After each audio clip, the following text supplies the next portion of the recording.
So, good morning. I heartily welcome Sri M. Gopal Krishna Garu, a very eminent and distinguished civil servant. First, on behalf of AP Study Circle, I want to honor him with a small bouquet.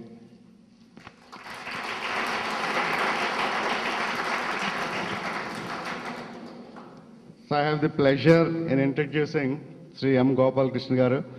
He is 1962 batch IAS officer. Actually, he is known for his very distinguished career. He did his advanced management course in Banff School of Management, Canada. He retired as a special chief secretary from Andhra Pradesh government, and he worked in several distinguished positions like Secretary, Major Industries, Power, and Secretary, Family, Health and Family Welfare. And he was also Additional Secretary in the Ministry of Steel and Ministry of Steel and Mines in Government of India. He was a recipient of several distinguished awards which are recognized internationally, like UNESCO. He is a very popular speaker and orator. He is also known for a very distinguished academic career.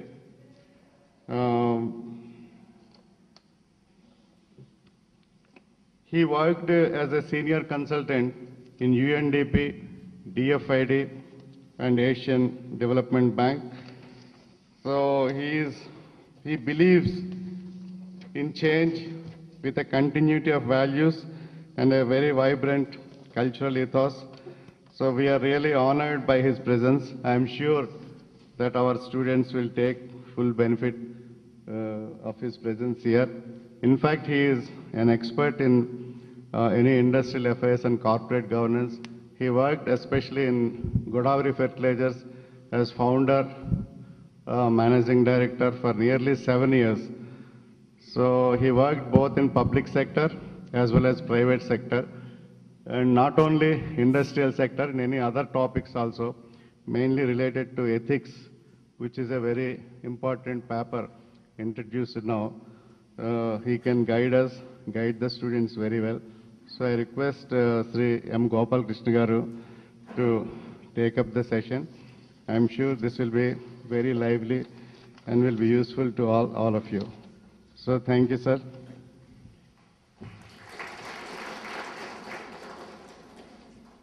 Thank you very much, Mr. Subramaniam, for that nice introduction.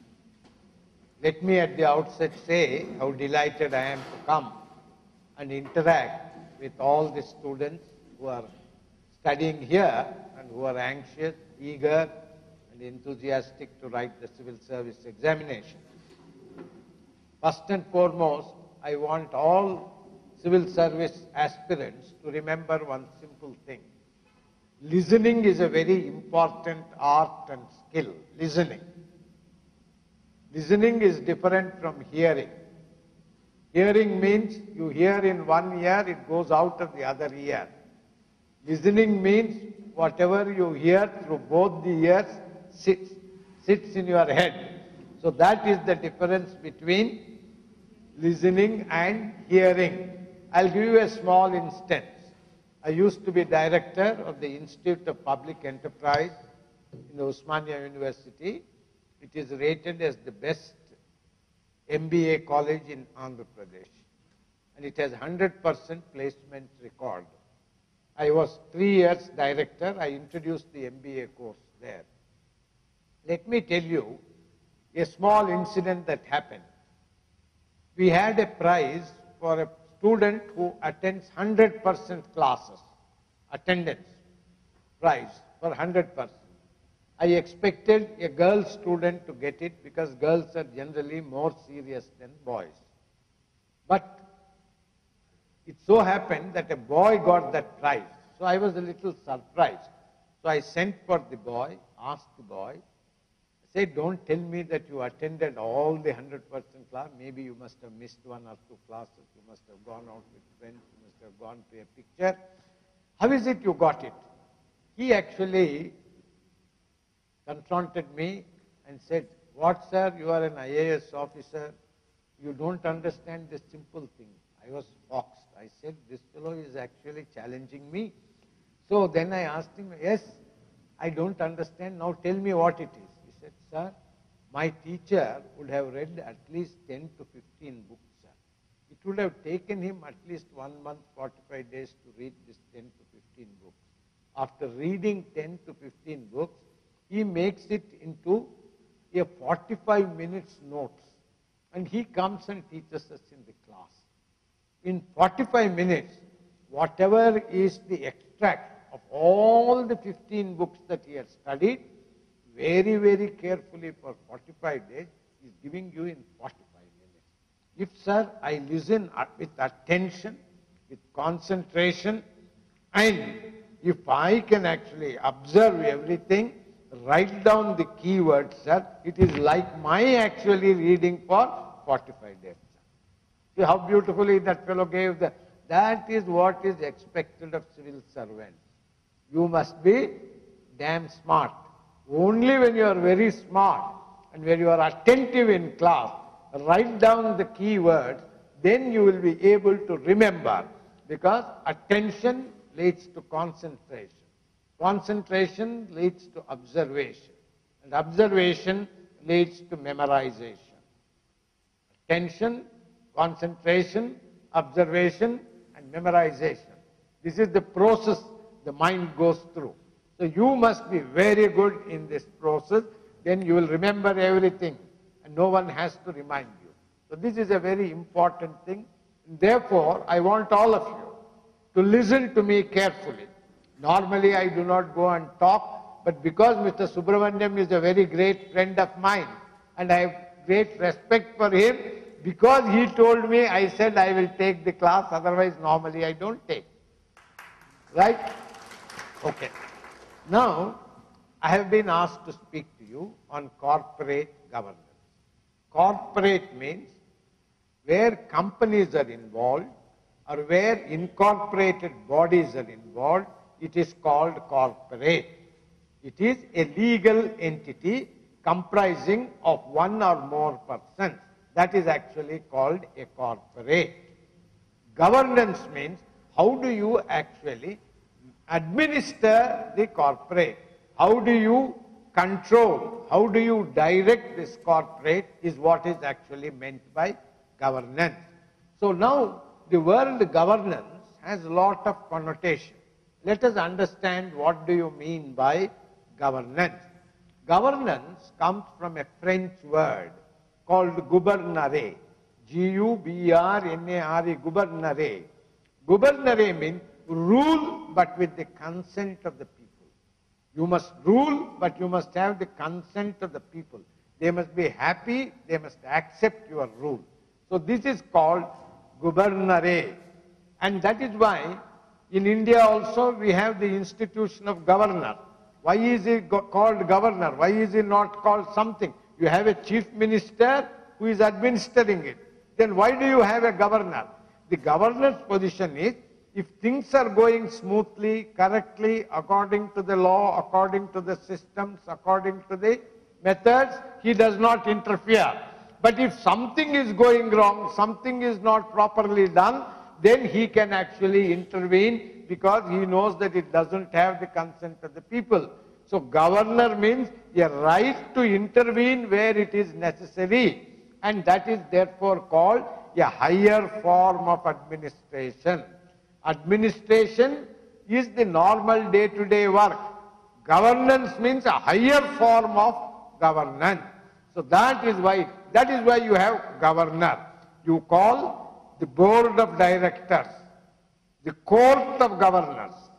See, board of directors, court of governors. That means they have exercised a judicial bent of mind to determine whether it is right or wrong. So that is why the difference between normal administration and an element of judicial mind also working when you are looking at actually a higher form called governance. Now let me explain to you in a different way. There is a boat, there is a ship. In the ship or in the boat, people are actually rowing the boat. They are rowing the boat. Administration is like rowing the boat. There is a captain of the ship.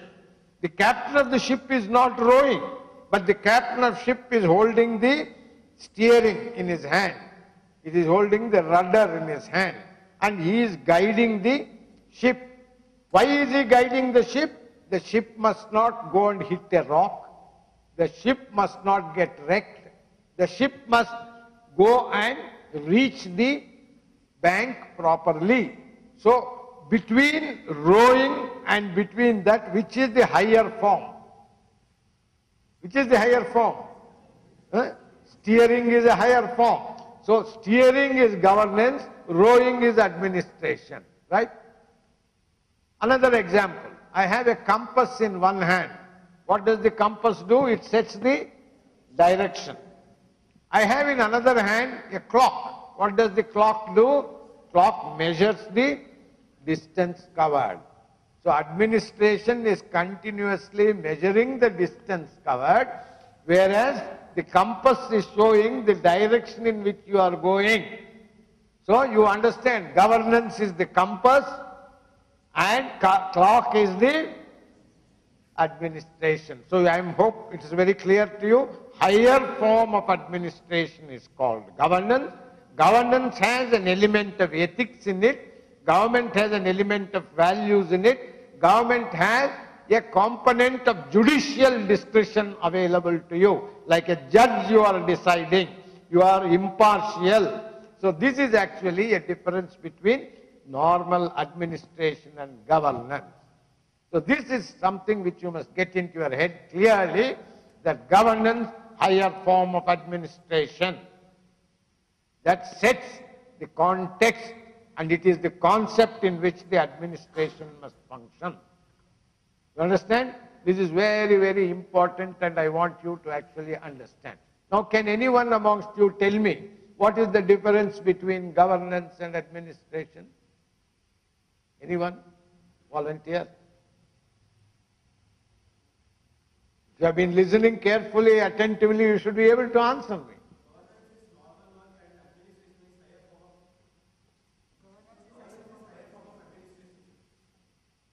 Therefore, the higher form of administration is linked to the purpose. He's rowing, he knows only thing I have been told to row, sir, I am rowing. That's all he is telling. But the captain knows what is the purpose. The purpose is to take the ship safely and reach the harbor. So the purpose then becomes very important for governance. The rowing is the process through which that purpose is achieved. So the purpose becomes very important in governance. Rowing becomes important, or process becomes important in achieving the objective. Right? So governance is a higher form, and therefore the purpose becomes extremely important. Have you reached the purpose or not? Isn't it? We say the economic development. Economic development, is it the purpose or is it the process? No. I want to have a high quality of life. Human Development Index is the real thing. And this is the means of achieving that Human Development Index. You understand the difference between governance and administration. So governance is related to the purpose that you want to achieve. This is the most important thing you should actually understand. And we always say all governance involves purpose, it involves the process, it involves the people. Because ultimately people are the people who do anything. Strength of any organization, the strength of the human being in the organization. So therefore people. So remember three words: the purpose, the process, and the people.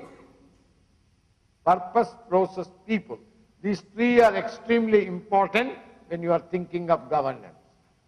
Process becomes very important when you are thinking of administration. Keep this very clearly in your mind, and when any question comes about governance, remember this one. Very important. So the key words, the purpose, the process, and second, it is steering the ship. So keep these words in mind, you will understand the difference between governance and administration, right? Now, governance has many connotations. Yes, full class will be required to talk only on governance. That some other time you can learn it. Governance in the context of government is called SMART. S-M-A-R-T. SMART. What does SMART mean? Government has to be simple, government has to be moral, government has to be accountable, government has to be responsive, and government has to be transparent.